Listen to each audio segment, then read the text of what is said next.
కొన్ని ఆచారాలకు సంబంధించింది. ఇప్పుడు ఈ విధంగా కాలేజీల్లో హాస్టల్లో ఉన్నప్పుడు మడి పాటించాలని కొంతమంది అనుకుంటారు.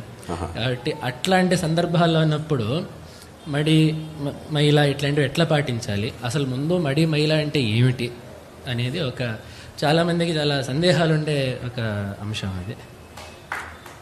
అంటే ఇక్కడ ఈ మడి అనేటటువంటి మాటకు అర్థం ఏమిటి? స్వచ్ఛత అని అర్థం. స్వచ్ఛత అనంటే అది ఒకటి శరీరంలో ఉండేటటువంటి విషయం మాత్రమే కాదు, మనస్సు నుంచి ఆ స్వచ్ఛత అనేది రావాలి. అంటే మనస్సు ఏ విధమైనటువంటి వికారాల్ని పొందకుండా ఉండడమే స్వచ్ఛంగా మనస్సును ఉంచుకోవడం అని అంటే.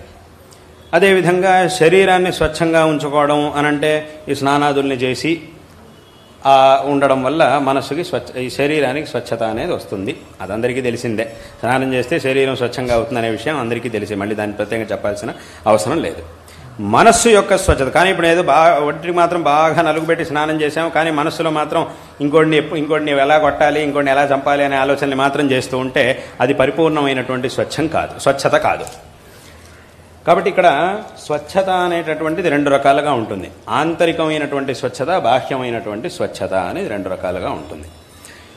మనం అసలుగా ఈ మడి అనేది మనకి ఎక్కడ కావాల్సి వస్తుంది అసలు ఈ మడి అనంటే, మనం చేసేటటువంటి భగవదారాధనలు అథవా ధార్మికమైనటువంటి ఆచరణలు ఏవైతే ఉంటాయో వాట్లను చేసేటప్పుడు ఈ మడిని మనం పాటించాలి. అసలుగా ఈ మడిని పాటించవలసింది అప్పుడు మాత్రం ఎందుకు పాటించాలి అనంటే, ఎంత స్వచ్ఛమైనటువంటి మనస్సుతో, ఎంత స్వచ్ఛతతో మనం ఆరాధన చేస్తామో అది మనకి అంత ఫలితాన్ని ఇస్తుంది. అందుకోసం స్వచ్ఛతని పాటించాలి. ఇప్పుడు మడిలో ఉన్నారు ముట్టుకోకూడదు అని అంటారు. ఎందుకంటారు అలాగా? మడిలో ఉన్నప్పుడు ఎందుకు ముట్టుకోకూడదు? కొంతమంది అనుకోవచ్చు, నన్ను ముట్టుకున్నా పర్వాలేదు, నా మనస్సులో నేను చాలా స్వచ్ఛంగా ఉంటాను కాబట్టి ముట్టుకుంటే ఏమిటి అని కొంతమందికి అనిపిస్తూ ఉంటుంది. కాబట్టి ఈ మడి ముట్టుకోకూడదు, దూరంగా ఉండాలి, ఎందుకు ఇవన్నీ ఇలా అంటారు అని చాలామందికి అనిపిస్తుంటుంది. నా దగ్గరికి వచ్చినప్పుడు కూడా చాలామంది మేము ఎందుకు ముట్టుకోకూడదు, ముట్టుకోవచ్చు కదా అని చెప్పి కొంతమంది అడుగుతూ ఉంటారు. కానీ ఇక్కడ ముట్టుకోకూడదు అనేది ఒక వ్యవస్థగా వెనకటి వాళ్ళు చేశారు. ఈ మడిని ఒక వ్యవస్థగా వెనకటి వాళ్ళు ఏర్పరిచారు. ఎందుకు ఏర్పరిచారు అని అంటే, ఈ ముట్టుకోవడం అనేది ఏదైతే ఉంటుందో, ఇప్పుడు ఉదాహరణ చెప్పాలంటే, ఒక తల్లి ఉంది, ఆ తల్లి పిల్లలున్నారు. ఆ పిల్లల్ని మనం తల్లి ముందుకు తీసుకొచ్చి ఉంచాం. అప్పుడు ఆ తల్లి పిల్లల్ని ఎత్తుకోవడానికని వచ్చింది. అప్పుడు మనం ఏం చేసాం?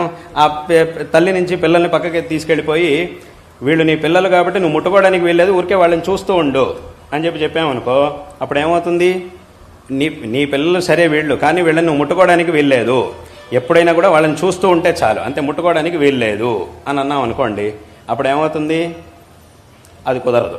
అదేమిటి, ఎందుకు ముట్టుకోకూడదు? నా పిల్లలు కాబట్టి నేను వాళ్ళని ముట్టుకోవాల్సిందే అని అంటుంది. సరే పర్వాలేదులే, నా పిల్లలైతే ముట్టుకోకపోయినా పర్వాలేదు, నా కళ్ళ ముందుంటే చాలు అని ఏ తల్లి అనదు. అదేమిటి, నా పిల్లలు నేనెందుకు ముట్టుకోకూడదు, వాళ్ళని ముట్టుకోవాలి, వాళ్ళని ఎత్తుకోవాలి, ఆడించాలి, అన్నీ చెయ్యాలి అని అంటుందే తప్ప తల్లి నేను వీళ్ళని ఎందుకు, సరే అలాగా ముట్టుకోకూడదా, అయితే పర్వాలేదు లేండి, వాళ్ళ కంటి ముందుంటే చాలు, నేను ముట్టుకోకపోయినా పర్వాలేదు అని మాత్రం ఎప్పుడు అనదు తల్లి. ఎందుకు అనంటే